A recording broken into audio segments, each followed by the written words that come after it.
बिस्मिल्लाहिर्रहमानिर्रहीम। अस्सलाम वालेकुम नाज़रीन, आप यूट्यूब चैनल देख रहे हैं। मैं इमरान खान हूँ। इमरान खान साहब से आज फिर मुलाकात हुई है लोगों की, और कुछ खबरें वहाँ से बाहर आई हैं। जो इनिशियली सबसे इंपॉर्टेंट चीज़ है वो सिविल नाफरमानी की तहरीक है, और इस पर अलीमा खान साहिबा ने जो बात क्लियर की, उन्होंने कहा जी इमरान खान साहब ने साफ हमें कह दिया कि अगर तो दोनों मुतालबात माने जाते हैं तो फिर तो ठीक है, हुकूमत दो मुतालबात मान ले, दोनों मुतालबात जायज़ है। एक में वो ये कहते हैं जी 9 मई की और 26 नवंबर को जो कुछ भी हुआ उसकी जुडिशल इंक्वायरी करवा दी जाए, और senior supreme court of Pakistan के जजेस उसकी जुडिशल इंक्वायरी करें और हकायक सामने आ जाएं। और दूसरा मुतालबा भी उनका बहुत जायज़ है। अब दो मुतालबात अगर इमरान खान साहब के नहीं माने जाते तो फिर वो सिविल नाफरमानी की तहरीक की तरफ जाएंगे। असल बात यह है कि यह तहरीक कामयाब होगी या नहीं होगी। अब इसके कुछ फैक्ट्स भी सामने आना शुरू हो गए। जो ओवरसीज़ पाकिस्तानी है ना, वो मुख्तलिफ मद में पैसे पाकिस्तान भेजते हैं। नंबर एक, पैसे का एक हिस्सा वो है जो अपने घर वालों की ज़रूरियात के लिए भेजा जाता है। जितना ज़रूरी है उतना पैसा वो भेज देते हैं। मिसाल के तौर पे अगर घर वालों की ज़रूरत 100 रुपये है तो वो 100 रुपये उन्होंने भेजना होता है, लेकिन इसके ऊपर इजाफी पैसा भी भेजते हैं बहुत सारे ओवरसीज़ पाकिस्तानी। उनमें से कुछ पैसा वो होता है जो पाकिस्तान के अंदर सेविंग करते हैं, या पाकिस्तान के अंदर चीज़ें परचेज़ करते हैं, या यहाँ पे जायदादें या प्रॉपर्टीज़ खरीदते हैं। तो ऐसी ही बहुत सारी चीज़ें हैं जो ओवरसीज़ पाकिस्तानी बाहर से पैसा भेजते हैं, उसमें पैसे का एक इजाफी हिस्सा भी होता है। अगर वो इजाफी पैसा नहीं भेजेंगे तो ये पैसा बहुत कम हो जाएगा। ओवरसीज़ पाकिस्तानी जो पैसा भेजते हैं वो कहाँ कहाँ से आता है? लेकिन जो सबसे ज़्यादा पैसा आता है वो सऊदी अरब से आता है, और गल्फ़ ममालिक से जितना पैसा आता है पाकिस्तान में, पाकिस्तानी यहाँ बहुत बड़ी तादाद में है। पाकिस्तानियों की अक्सरियत जो ओवरसीज़ पाकिस्तानियों की है वो अरब ममालिक में रहती है। उनमें जो है वो सऊदी अरब है सबसे बड़ा मुल्क, यूएई है, और उसके बाद जो कतर है, ओमान है, बहरीन है, कुवैत है, ये जितने भी अरब ममालिक हैं यहाँ पे बहुत बड़ी तादाद में पाकिस्तानी रहते हैं। अब ये पाकिस्तानी जो पैसा भेजते हैं वो लगभग कोई 45% के आसपास है। अगर आप सारा अंदाज़ा भी इकट्ठा करें तो मगरबी ममालिक से आने वाला पैसा 50% से कुछ ज़्यादा है, और अरब ममालिक से आने वाला पैसा ही 50% के आसपास है। आप आधा आधा कर लें तो एक तो यहाँ से जो पैसा आता है ये वो लोग हैं जो ज़्यादातर मजदूर तबका लोग हैं, बेचारे मेहनत मजदूरी करते हैं, वो जितना कमाते हैं वो ज़्यादातर पैसा पाकिस्तान में भेज देते हैं। अगर ये लोग अपना पैसा कम करेंगे भी तो एक लिमिट तक कम कर से, उससे ज़्यादा कर नहीं पाएंगे। मिसाल के तौर पे एक आदमी अगर 100 रुपये भेज रहा है तो वो 70 रुपये कर लेगा, इससे ज़्यादा कम वो कर नहीं पाएगा। इनका इम्पैक्ट कम होगा जो गल्फ़ कंट्रीज़ हैं। हाँ, यूएई का इम्पैक्ट ज़्यादा होगा, यहाँ बहुत सारे पाकिस्तानी ऐसे हैं जो पैसे वाले हैं। सऊदी अरब में कई पाकिस्तानी जो है वो कारोबार भी करते हैं, तो उनका भी इम्पैक्ट ज़्यादा हो सकता है। हाँ, जो मगरबी ममालिक है ना, वो तकरीबन 50% पैसा पाकिस्तान में जो आता है वो वहाँ से आता है। इनमें अमेरिका है, बरतानिया सबसे बड़ा मुल्क है, अमेरिका है, फिर उसके बाद ऑस्ट्रेलिया है, यूरोप पूरा का पूरा है, स्कैंडिनेवियन कंट्रीज़ हैं, और जापान से पैसा आता है, और बहुत सारे मुल्कों से आता है। तो ये पैसा 50% से ज़्यादा है। यहाँ से जो लोग पैसा भेजते हैं, क्योंकि वो पाउंड्स के अंदर, डॉलर्स के अंदर और यूरोस के अंदर भेजते हैं, तो इनकी करेंसी की वैल्यू बहुत ज़्यादा है, और जब वो पैसा पाकिस्तान आता है तो वो बहुत बड़े बल्क में आता है। अब यहाँ पे अगर कट लग जाता है, इनकी तादाद कम है लेकिन ये पैसा ठीक ठाक भेजते हैं, अगर यहाँ पे कट लगता है तो ये हुकूमत को नुकसान हो सकता है। अब देखना यह है कि ओवरसीज़ पाकिस्तानी कितना कट लगा सकते हैं। जो इजाफी अखराजात वो पाकिस्तान में भेजते हैं वो अगर वो रोकेंगे तो एक प्रॉब्लम हुकूमत के लिए क्रिएट होगी, और ये अकेली प्रॉब्लम नहीं है। यानी लोग अगर अपने चैनल्स को तब्दील कर दें, जो पैसा भेजने के चैनल्स हैं, तो उसमें भी हुकूमत के लिए प्रॉब्लम क्रिएट हो सकती है, मसला पैदा हो जाएगा। और दूसरा एक चीज़ और है कि ये इमरान खान साहब के पास अकेला कार्ड तो नहीं है। वो इसके बाद जो है वो एक और भी ऑर्डर दे देंगे अपने पब्लिक को। वो कहेंगे जी फलां चीज़ ना करो, पाकिस्तान के अंदर आपने बिल जमा नहीं करवाने, फ़र्ज़ करें वो कहते हैं, या वो ये कहते हैं फलां और चीज़ है, आपने ये वाला टैक्स आपने नहीं देना। तो यहाँ प्रॉब्लम शुरू हो जाएगी और हुकूमत के लिए मुश्किलात बढ़ जाएंगी। और मुश्किलात इसलिए भी दिखाई दे रही है कि हुकूमत के लोग अब इस पर बोलना शुरू हो गए। हत्ता कि ये हुआ है कि कुछ लोगों से कहकर इसके ऊपर बयानात दिलवाए गए हैं, मीडिया के ऊपर इसके ऊपर प्रोग्राम शुरू करवा दिए गए हैं, और ज़्यादा से ज़्यादा इसके खिलाफ एक पब्लिक रिएक्शन पैदा करने की कोशिश की जा रही है। लेकिन ये उल्टा इम्पैक्ट हो जाएगा। जितना ज़्यादा इसके ऊपर प्रोग्राम्स करवाए जाएंगे, जितना ज़्यादा हुकूमत इसको उठाएगी मामले को, उतना ज़्यादा इस पर अवेयरनेस आएगी, और आम पाकिस्तानी तक ये पैगाम उतनी तेज़ी से जाएगा। हुकूमत से तो लोग नफरत करते हैं, हुकूमत का जो भी बयानिया होगा लोग उसके खिलाफ खड़े हो जाएंगे, ये भी सब जानते हैं। तो हुकूमत काफ़ी परेशान है। सिविल नाफरमानी की तहरीक इतनी आसान चीज़ नहीं होगी कि इतने आराम से हज़म हो जाएगी। दूसरी जानिब जो लापता अफराद और लाशों के हवाले से है, तो मैं आपको अपडेट कर दूं कि पाकिस्तान तहरीक इंसाफ ने आज जनाब 9 तारीख है, 26 नवंबर का वाक़या है, आज 9 दिसंबर है और इतने दिनों के बाद भी आज तक कोई एफआईआर की दरखास्त पाकिस्तान तहरीक इंसाफ ने अभी तक जमा नहीं करवाई। सीसीटीवी फुटेज को महफूज करने की दरखास्त पाकिस्तान तहरीक इंसाफ ने अभी तक जमा नहीं करवाई। पाकिस्तान तहरीक इंसाफ के जितने लोग लापता हुए हैं, लापता अफराद के हवाले से कोई एक भी पटिशन पाकिस्तान तहरीक इंसाफ ने अभी तक किसी अदालत में जमा नहीं करवाई।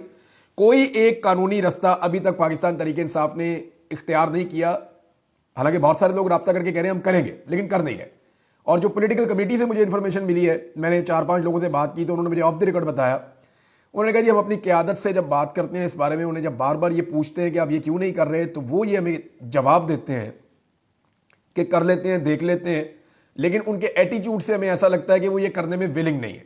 जो पाकिस्तान तहरीक इंसाफ की बाहर क़यादत मौजूद है वो शायद इस रास्ते पे चलना नहीं चाहते कि जो शोहदा हैं उनको इंसाफ दिलवाया जाए या इसमें कानूनी रास्ता इख्तियार किया जाए।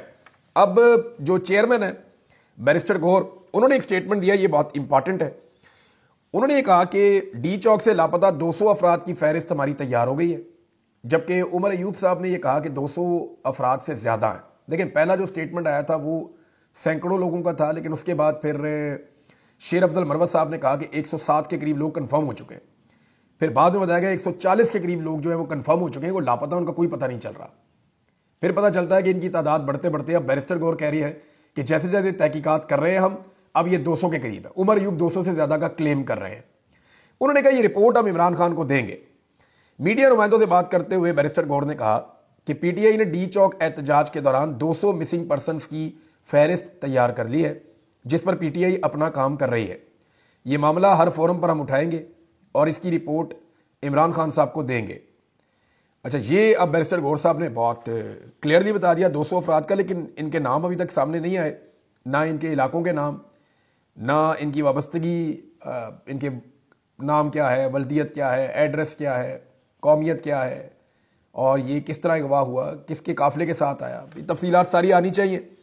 और हेबियस की पटिशन जो हैं, जो अदालत के अंदर होती हैं जब कोई आदमी लापता हो जाए, मिसाल के तौर पे अल्लाह ना करे अगर बैरिस्टर गौर लापता हो जाए तो इनका बेटा 2 घंटे के अंदर कर देगा जाके हेबियस की पटिशन। हफ्ते वाला दिन होगा फिर भी चला जाएगा अदालत में, जाके कागज़ जमा करवाएगा कि मेरे वालिद को अगवा कर लिया गया है, लिहाजा जबरी गुमशुदगी हो गई है, आप उनको बरामद करवाएं। ये जाएंगे और जाके अदालत के अंदर ये केस कर देंगे। सबके मामला में यही होता है, मेरे मामले में भी यही हुआ था, लेकिन ये क्योंकि कारकुन पाकिस्तान तहरीक इंसाफ के गरीब शहरी हैं, अब ये लापता हुए हैं, तो इस बारे में पाकिस्तान तहरीक इंसाफ को आवाज़ उठानी चाहिए और हेबियस की पटिशन्स करनी चाहिए। मुझे कुछ पुलिस वालों ने रब्ता किया और उन्होंने बड़ा कैटेगोरिकली कहा, उन्होंने कहा जी पीटीआई अपना केस ख़राब कर रही है इमरान साहब। लेकिन पुलिस भी तो कानून जानती है ना।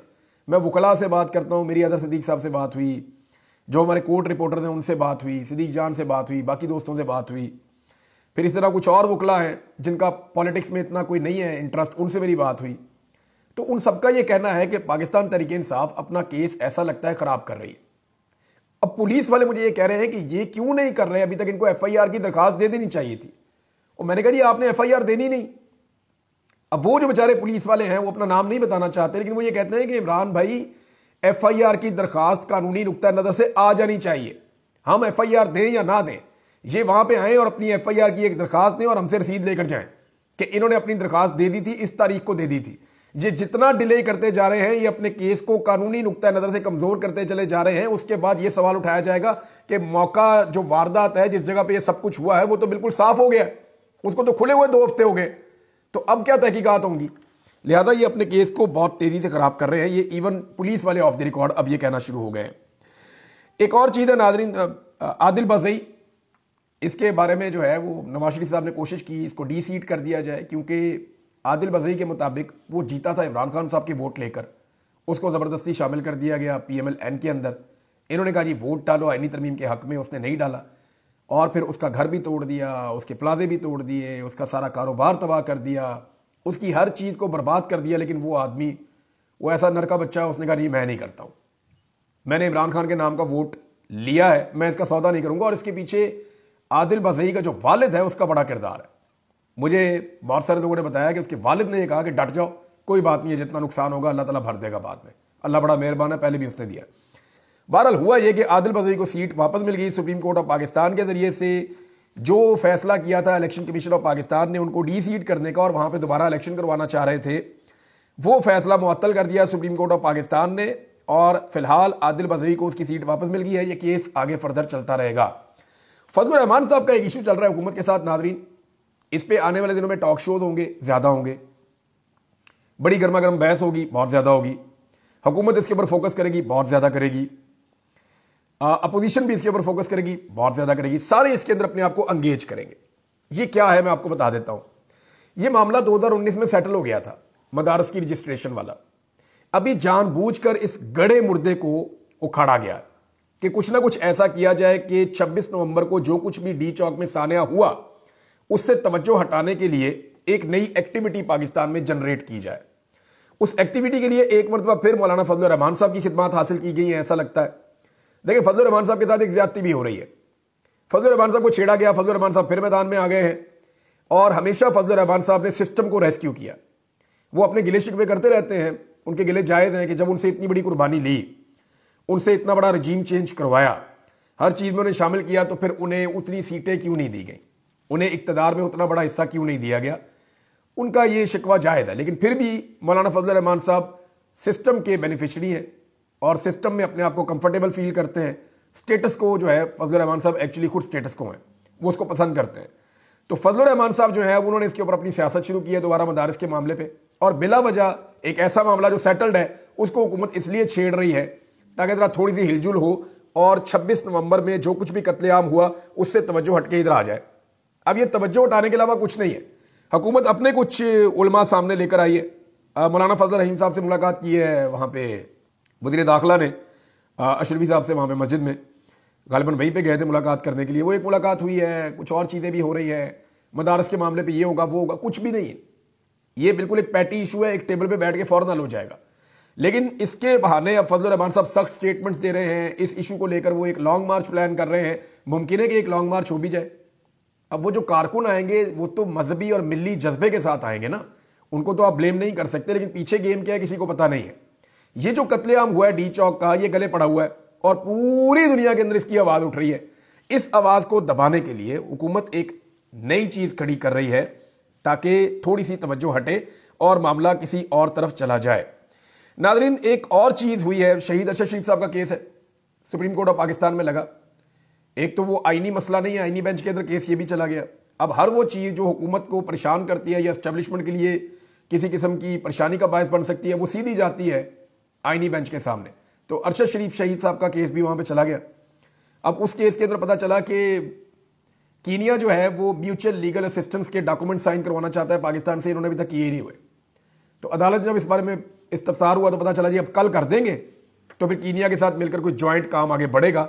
2 साल से ज्यादा हो गए और अभी तक इस केस के अंदर MLA साइन नहीं किया गया कीनिया के साथ। इस हुकूमत की नीयत का अंदाजा आप यहां से लगा लें। कमर मेकन साहब वाला मामला और दीगर जो सहाफियों को हिरासा किया जा रहा है वो वाला मामला भी अदालत में उठाया गया सहाफियों की जानिब से। ये दूसरा केस है और आज खुद नोटिस लिया हुआ था अदालत ने। वो जिस मुतीउल्लाह जान के लिए ये केस शुरू हुआ था चंद साल पहले, 3 साल पहले, वो मुतीउल्लाह जान को पहले 5-6 घंटे गवाह किया गया, उसके बाद वो छूट कर आए, ये केस चल पड़ा, आज तक उनको इंसाफ नहीं मिला। अच्छा, इंसाफ मिलना तो दूर की बात है, वो मुतीउल्लाह जान दोबारा गवाह हो गए, दोबारा उन्हें जबरी तौर पर लापता कर दिया गया, फिर वो बाजियाब भी हो गए और अभी तक पिछले वाले केस का इंसाफ नहीं मिला। तो यहां अदालत ने ऑर्डर दिया IG को कि देखें जी ये क्यों सहाफियों को हरासा किया जा रहा है, और लगातार सहाफियों को हरासा किया जा रहा है। कल रात को हमने इसके बारे में एक सोशल मीडिया के ऊपर स्पेस भी की थी और इस मामले को हमने उठाया था। एक चीज और है नादरीन, अलीमा खान साहिबा ने एक शिकवा किया है और यह बड़ा जायज शिकवा है उनका, और उन्होंने कहा जी कि इमरान खान साहब ने कहा था कि मोहसिन नकवी और शहबाज शरीफ के खिलाफ FIR करवाई जाए, लेकिन अभी तक ये FIR नहीं करवाई गई है। ये बहुत इंपॉर्टेंट है नादरीन। देखें, मैं बार बार ये बात कर रहा हूं और ये करता रहूंगा मैं, इसलिए कि मुझे ये बात करते रहनी है। वो जो लोग आए थे वो मेरे पाकिस्तानी है और वो पाकिस्तान के लिए निकले थे। वो इसलिए निकले थे कि उन्हें लगता था कि उनका लीडर इन हालात से उन्हें निकालेगा, और वो वहां पे आए, वो वहां पे शहीद कर दिए गए। अभी तक जो उन्हें लेकर आने वाले थे उन्होंने ना FIR करवाई, ना कोई पटिशन डाली, ना किसी अदालत में गए, ना ही CCTV फुटेज को महफूज बनाने की कोशिश की गई है। एक खबर और नाज़रीन, और ये बड़ी इंटरेस्टिंग है, ये मैं आपको जब खबर सुनाऊंगा ना तो आप हैरान हो जाएंगे, और ये क़यामत की निशानी है। यानी आप शहबाज शरीफ साहब का, मरियम नवाज का और आसिफ अली जरदारी साहब का स्टेटमेंट सुनने वाले हैं, और ये स्टेटमेंट किसी और चीज पर नहीं है। ये स्टेटमेंट करप्शन के खिलाफ है। आया ना मजा, झटका लगा होगा आपको। ये सुने जरा आप। शहबाज शरीफ, जो लोग ताकत का गलत इस्तेमाल करते हैं और आवाम की मेहनत से कमाई गई आमदनी लूटते हैं, उन्हें अपने अमाल के नताइज का सामना करना पड़ता है। हुकूमत अकेले करप्शन से नहीं लड़ सकती। पाकिस्तानियों, आओ मिलकर खड़े हों। जनाब, ये शहबाज शरीफ साहब का स्टेटमेंट है करप्शन के बारे में। आपको सुन के थोड़ी सी हैरत हुई होगी। अब शहबाज शरीफ साहब का जरा एक और स्टेटमेंट है, वो भी करप्शन के बारे में सुने, और फिर जरा जरदारी साहब का सुने। जरदारी साहब कहते हैं करप्शन के खिलाफ आलमी दिन पर के मुआशरे से करप्शन की आदत खत्म करने के लिए कोशिशें जारी रखना होंगी। ये जनाब आपको कह दिया जरदारी साहब ने, करप्शन के खिलाफ उनका स्टेटमेंट आया। अब मरियम नवाज का स्टेटमेंट आने से पहले एक दफा शहबाज शरीफ का एक और स्टेटमेंट है। नौजवान नस्ल करप्शन के खात्मे और शफाफ निज़ाम के क़याम में कलीदी किरदार अदा कर सकती है। बदअनवानी अवाम को मसावी मौक़े और मुनसिफाना हुक्मरानी के फ़वाइद से महरूम रखती है। ये शहबाज शरीफ साहब का जनाब पैगाम है। अब जरा आप मरियम नवाज का पैगाम सुन लें। करप्शन सिर्फ इखलाकी जवाल नहीं है, कौमी तरक्की का कातिल भी है। हमारी मंजिल बदअनवानी से पाक खुशहाल पाकिस्तान है। ये मरियम नवाज का स्टेटमेंट आ गया। अब जरा इन तीनों के कारनामे आप चेक करें। आसिफ अली जरदारी साहब को तो सारी दुनिया जानती है कि करप्शन के खिलाफ उनके क्या जज्बात हैं और उनके बारे में लोग क्या समझते हैं। आलमी अखबारात में इंटरनेशनल लेवल की खबरें उनके बारे में छप चुकी हैं। और हाल ही में जो है वो बहुत सारा टीटी स्कैंडल आपको याद है ना। आपको ये भी याद होगा कि अयान अली मॉडल, फिर आपको ये भी याद होगा कि बहुत सारे जाली अकाउंट, फालूदे वाले का अकाउंट, रेडी वाले का अकाउंट, वो बहुत सारी चीज़ें आपको याद है ना। बस ये आप इतना याद रखें था। शहबाज शरीफ साहब वो आदमी है कि इनके चपड़ासियों के अकाउंटों के अंदर से अरबों रुपए निकल रहे थे, और मकसूद चपड़ासी जो है वो दुबई में पुरस्कार तौर पे फौत भी हो गया। ये भी आज तक कभी किसी को इसका जवाब नहीं है किसी के पास। तो शहबाज शरीफ साहब का अपना टीटी स्कैंडल वो भी आप ध्यान में रखें। और मरियम नवाज करप्शन के खिलाफ बात कर रही हैं। आप अंदाजा कीजिए, ये वो खातून है जिन्होंने कहा मेरी बरतानिया तो क्या पाकिस्तान में भी कोई प्रॉपर्टी नहीं है, मैं तो बड़ी बेबस हूं, मेरे पास तो कुछ भी नहीं है। और बाद में बताया जी मैं तो इसकी बेनिफिशियरी ऑनर हूं। फिर जाली कैलेबरी फोन अपनी करप्शन छुपाने के लिए इन्होंने उसके अंदर एक लेटर लिख के भी डाल दिया। तो ये करप्शन से लुथड़े हुए लोग करप्शन के खिलाफ लेक्चर दे रहे हैं। यानी ये कभी आपने सोचा था? इससे बड़ा मजाक और इससे बड़ा लतीफा हो नहीं सकता। बहरहाल मरियम नवाज पहुंची है जी वहां पे चीन में। मुझे समझ नहीं आ रही इनके दौरे का मकसद क्या है। एक वजीर आला को चीन क्यों जाना है? एक वजीर आला को चीन क्यों जाना है? ना वो कोई खारजा पॉलिसी बना सकते हैं उनके साथ, ना वो कोई और चीज कर सकते हैं। हाँ, ये देख सकते हैं कि अपने सूबे के लिए कोई सामान खरीदना हो तो अपने बजट में कोई पैसा वहां शिफ्ट करके वहां से कोई सामान लाना हो, सौदेबाजी करनी हो तो वो ठीक है। अब मरियम नवाज जब पहुंची तो जनाब इन्होंने लगा दिया ट्विटर पे तस्वीरें कि बड़ा इस्तकबाल हो गया मरियम नवाज का। तो वो गौर से जब वो तस्वीरें सारी देखी तो पता चला कि मरियम नवाज साहबा को फूल भी अपनों ने पेश किए, और वहां जो लोग इस्तकबाल करने आए हुए थे उनमें ज्यादा लोग वही थे जो पाकिस्तानी वहां पे मौजूद थे। उनको लाया गया, उनसे इस्तकबाल करवाया गया, क्योंकि चाइनीज जो है उन्होंने ज्यादा मुंह नहीं लगाया। और वो जो एक चाइनीज है जिसको बार बार कह रहे हैं कि वो उनकी रूलिंग पार्टी का कोई ओहदेदार है, यानी किसी पार्टी का कोई ओहदेदार है, अननोन सा आदमी है, उसको गूगल कर करके हम थक गए, वो पता नहीं चल रहा बंदा कौन है। उसकी शक्ल को हर एंगल से डाल के देखा, पता नहीं चलता बंदा कौन है। यानी एक अननोन आदमी, ऐसा लगता है चाइना ने बदला लिया इनसे, और एक ऐसा बंदा भेजा उन्होंने कहा ढूंढते रह जाओगे तुम्हें नहीं पता चलेगा ये कौन है। और हत्ता के पाकिस्तान टेलीविजन के ऊपर जो चला उन्होंने भी उसका नाम नहीं बता पाए। वो भी ये बता रहे हैं कि ये है कोई बंदा, लेकिन कोई बड़ा बंदा है जिसने मरियम नवाज का इस्तकबाल किया, और छोटा सा आदमी है। और वो ऐसा लग रहा था कि जैसे कोई कॉमेडी शो चल रहा है। ये वहाँ गई हैं और अब फैक्ट्रियों को विजिट कर रही हैं। आप कोई भी वहाँ जाएगा ना चाइना में और वो कहेगा कि मैं कुछ चीज़ें खरीदना चाहता हूँ, तो वहाँ फैक्ट्रीज विजिट करवाती हैं। आप जिस मर्जी फैक्ट्री में जाएँ, उन्होंने अपना पूरा एक डिस्प्ले का एरिया बनाया हुआ होता है। वो आपको ले जाते हैं, आपको ट्रैक्टर दिखाएंगे, मशीनें दिखाएंगे, आपको चीज़ें दिखाएंगे, टेक्नोलॉजी दिखाएंगे, और आपको कहेंगे आप अपने मुल्क में खरीद कर ले जाएं, बल्क में आप ले लें, हम आपको ये वाला सहूलत भी दे देंगे, आपको वहाँ पे पहुँच भी दे देंगे। और इसमें अगर कोई कमीशन वमीशन की बात करना चाहे तो वो वाली बात भी वो दे नेवर माइंड। वो जिस तरह का मुल्क होता है वो उस तरह की डीलिंग करते हैं। चाइनीज़ का ये है। अब मरियम नवाज जो है वो 8 दिन चीन में क्या करने गई हैं, इसके बारे में खोज लग रही है। बहुत जल्दी आपको पता चल जाएगा कि एक्चुअली वो वहाँ पे लेने क्या गई हैं। बहरहाल अब तक की इतला के मुताबिक इमरान खान साहब अपनी सिविल नाफरमानी की तहरीक का जो उनका ऐलान है उसके ऊपर डटे हुए हैं, और सिर्फ एक रास्ता है कि उनके मुतालबात को तस्लीम किया जाए। अगर मुतालबात को तस्लीम किया जाता है तो फिर मामला आगे बढ़ सकता है। अब तक के लिए इतना ही। अपना ख्याल रखिएगा, अपने इस चैनल का भी। अल्लाह हाफ़िज़।